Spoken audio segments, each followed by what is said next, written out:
नमस्कार।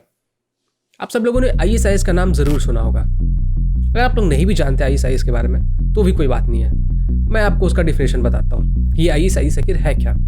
आईएसआईएस एक Islamic state का एक ग्रुप होता है जो कि हर जगह बैंड है और ये लोग सिर्फ और सिर्फ मार काट मचाते हैं, सिर्फ और सिर्फ मार काट, वो भी रिलीजन के नाम पे। ये जितने भी कम्युनल इंसिडेंट्स आप देखते हो ना, जो भी जिहाद है, ये सब जो चीज़ें हैं, ये सब के सब डायरेक्टली या फिर इनडायरेक्टली आईएसआईएस के द्वारा ही मोटिवेटेड होते हैं। और ये जो अटैक्स आप देखते हो इंडिया के ऊपर, ये भी कहीं ना कहीं डायरेक्टली या इनडायरेक्टली आईएसआईएस से मोटिवेटेड होते हैं। तो ये लोग इतने खतरनाक ग्रुप हैं। और ऐसा नहीं कि ये लोग सिर्फ और सिर्फ इंडिया को टारगेट करते हैं, पूरे दुनिया भर के जितने भी देश हैं जो नॉन इस्लामिक कंट्रीज हैं, वहाँ पे ये लोग नॉन इस्लामिक लोगों को टारगेट करते हैं, सिर्फ इसलिए क्योंकि वो इस्लाम में बिलीव नहीं करते हैं। इनका क्या नाम है कि जितने भी काफिर हैं, काफिर का मतलब होता है जो लोग इस्लाम में बिलीव नहीं करते हैं, उनको मारना है, और उनको मारोगे तो खुदा तुम्हें जन्नत प्रोवाइड करेगा। तो ये एक छोटा सा डिफिनेशन था आईएसआईएस के बारे में, और वो लोग क्या करते हैं उसके बारे में जो लोग नहीं जानते थे उनके लिए ये चीज़ें मैंने बताई। अब आते हैं मेन मुद्दे के ऊपर। ये जो आईएसआईएस है, इन्होंने एक कवर फोटो जारी किया है, और वो जो कवर फोटो है वो एक मैगजीन का है।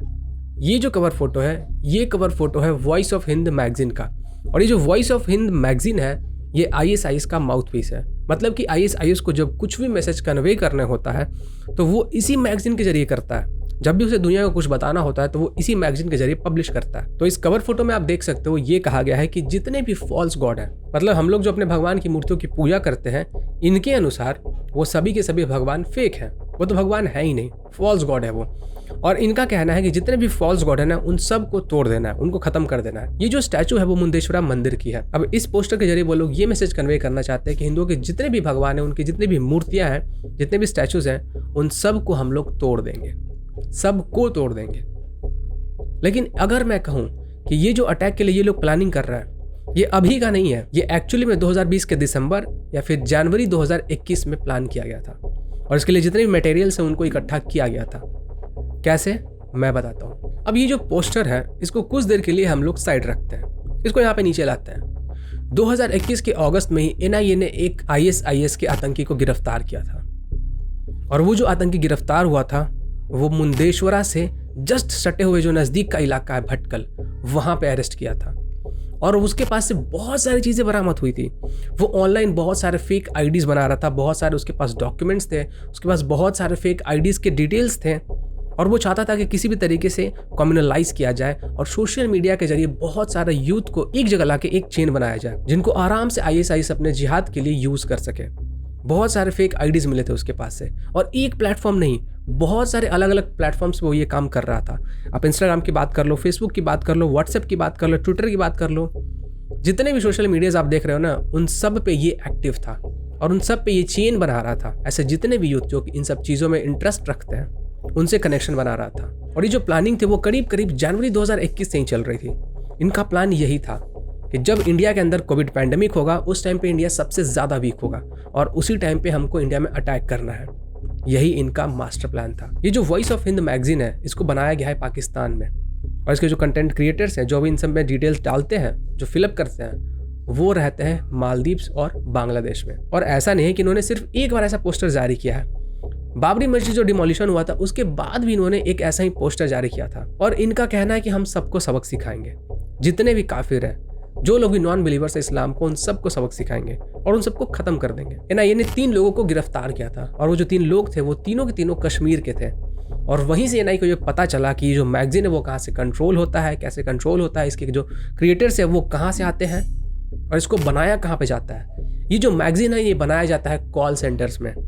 जो कॉल सेंटर्स होते हैं वहाँ पे ढेर सारे जो यूथ होते हैं जो कि सेम आइडियोलॉजी में बिलीव करते हैं, उनसे काम करवाया जाता है। 15 से 20 हज़ार की इनको सैलरी दी जाती है, और इनको पार्ट टाइम पे रखा जाता है। जो भी सेम टाइप के आइडियोलॉजी वाले होते हैं उनको सोशल मीडिया से उठा के वहाँ पर रिक्रूट किया जाता है, और वो जितने भी बाकी के लोग हैं जो सेम आइडियोलॉजी रखते हैं, उन सबको एक दूसरे से कनेक्ट किया जाता है, और फिर ये एक जाल बनाते हैं इंटरनेट पे, और वहीं से फिर आईएसआईएस वाले इन लोगों को लेकर जाते हैं, जहाँ पे वो इनको ट्रेनिंग देते हैं, और बाद में फिर जिहाद करने के लिए अलग अलग कंट्रीज में भेज देते हैं। देखिए, ये जो ग्रुप्स होते हैं ना, ये बिना किसी इंटरनल हेल्प के किसी भी कंट्री में घुस नहीं सकते हैं, ना किसी भी चीज़ को अंजाम दे सकते हैं। तो सबसे बड़ा सवाल यहाँ पे यही उठता है कि आखिर हमारे कंट्री के अंदर ऐसे कौन से लोग हैं जो इनको हेल्प करते हैं। देखिए, मैं किसी को क्लेम नहीं करूँगा, बट मेरे पास जो फैक्ट्स हैं वो मैं आपके सामने रखना चाहूँगा। मेरा पुराना वीडियो है, मैंने एक डिटेल वीडियो बनाया था वो मैं अभी आपके सामने प्ले करूंगा। आई होप कि आपको सारे फैक्ट्स क्लियर हो जाएंगे। उसके बाद शायद आपको ये चीज क्लियर हो जाए कि हमारे कंट्री में ये लोग पहुंचते कहां से हैं। कश्मीर में ऐसे बहुत सारे टेररिस्ट ऑर्गेनाइजेशंस हैं जो कि एक्टिव हैं और उनको पैसे अब्रॉड से भी आते हैं और साथ ही साथ उनका जो कनेक्शन है वो इंडिया में बहुत सारे पार्टीज के साथ भी है।